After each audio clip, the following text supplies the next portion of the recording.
Ég heiti Baldur og ég vinn sem tæknimaður upp í Háskólanum Reykjavík. Ég keyri rafbíl, ég keyri Kia Soul 2016. Þetta er fyrsti rafbíll sem ég hef keypt.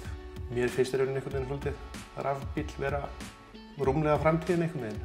Kostnaðurinn hjá okkur í dag er svona meðaltalið 2.000 til 3.000 krónur á mánuði við rekstur á þessum bíl. Við hlöðum hann tiltölulega oft heima við. Ég get hlaðið bílinn í minni vinnu. Þar er tengill sem ég hef aðgang að. Ég held að það komi mest á óvart hvað rafmagnsbíllinn er öflugur. Þannig ég hafði ímyndað mér að rafmagnsbílarnir væru svolítið eins og bara, ef maður má sletta þetta, glorified golfkerra. Aflið í honum er ótrúlega mikið og burðargetan er fín.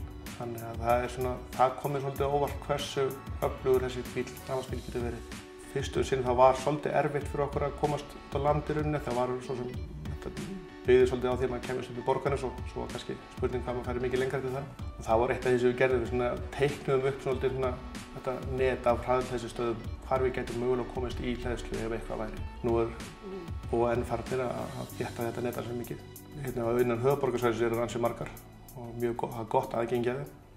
Ég myndi alltaf segja við fólk sem er að hugsa að fá sér annan bíl við heimilið eða að skipta út öðrum bíl og er að fara að keyra á tveimur, að rafmagnsbíll er algjörlega eitthvað sem fólk á að hugsa.